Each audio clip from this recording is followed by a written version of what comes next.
சற்று முன் திமுகவில் இணைந்தார் அதிமுகவின் முக்கிய அமைச்சர் ஜெயக்குமார். அதிர்ச்சியில் எடப்பாடி பழனிசாமி. ஸ்டாலின் கொடுத்த முக்கிய பதவி. தமிழ்நாட்டின் அதிகாரத்தின் பிரதான எதிர்க்கட்சியாக இருந்து வருவதுதான் அதிமுக.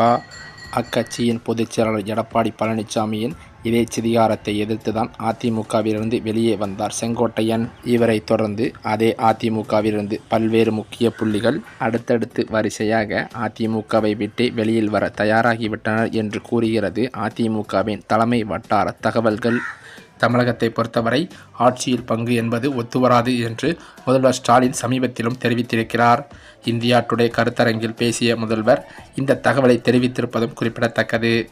மேலும் திமுகவும் காங்கிரசும் இணைந்து தான் தேர்தலை சந்திக்கும் எனவும் முதல்வர் ஸ்டாலின் திட்டவட்டமாக தெரிவித்திருக்கிறார்.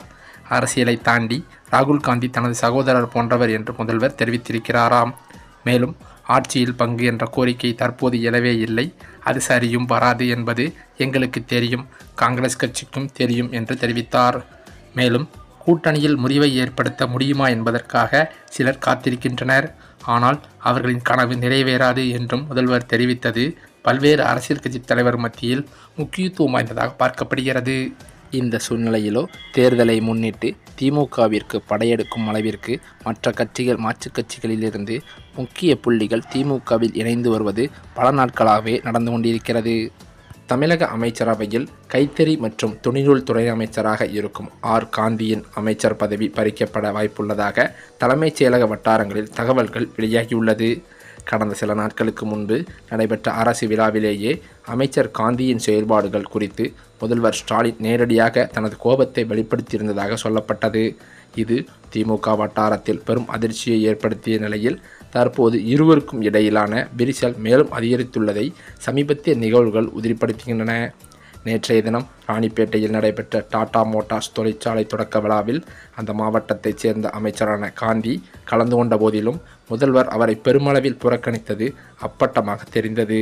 குறிப்பாக அமைச்சர்கள் KN நேரு, TRP ராஜா மற்றும் MP ஜெகதர்சன் ஆகியோருடன் மட்டுமே முதல்வர் குழு புகைப்படம் எடுத்துக்கொண்டதாகவும் சொல்லப்பட்டது. மேலும் சட்டமன்ற தேர்தலில் 200க்கும் மேற்பட்ட தொகுதிகளில் திமுக கூட்டணி வெல்லும் என்றும் முதல்வர் ஸ்டாலின் கூறியிருக்கிறார். எத்தனை கூட்டணி வந்தாலும் திமுக தலைமையிலான கூட்டணி தான் வெற்றி பெறும், அதுவும் மாபெரி வெற்றி கூட்டணி என்றும் கூறினார். கூட்டணி கட்சி குழப்பத்தை ஏற்படுத்தவே இந்த தேர்தல் கடினமாக இருக்கும் என்று கூறுகின்றனர். இந்த தேர்தலில் திமுக அமோக வெற்றி பெறும்.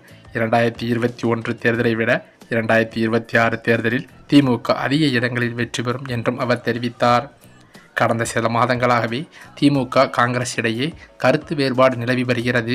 கரூரில் துயர சம்பவத்திற்கு பின் தவேகாவுடன் காங்கிரஸ் கூட்டணி அமைக்க உள்ளதாகவும் கூறப்பட்டது.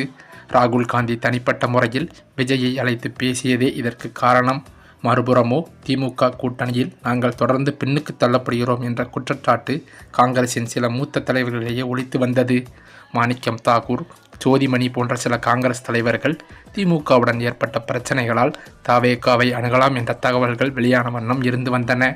திமுக கூட்டணியில் இருந்து காங்கிரஸ் வெளியேறும் என்று கூறப்பட்டிருந்த நிலையில் கூட்டணி தொடர்பாக ஐவர் குழுவை காங்கிரஸ் அமைத்துள்ளதாக சொல்லப்படுகிறது. எனினும் இந்த கூட்டணி பேச்சுவார்த்தையில் அதிக தொகுதிகளை வழங்காத பட்சத்தில் காங்கிரஸ் தவேகாவுடன் கூட்டணி அமைக்கலாம் என்றும் கூறப்பட்டது.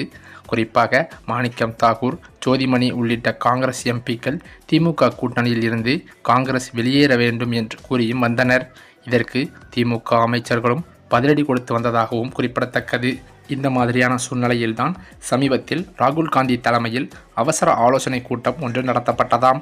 திமுகவுடன் கூட்டணி அமைப்பதா அல்லது நடிகர் விஜயின் தமிழக வெற்றி கழகத்துடன் கூட்டணி அமைப்பதா என்பது குறித்து விவாதமும் நடைபெற்றதாம்.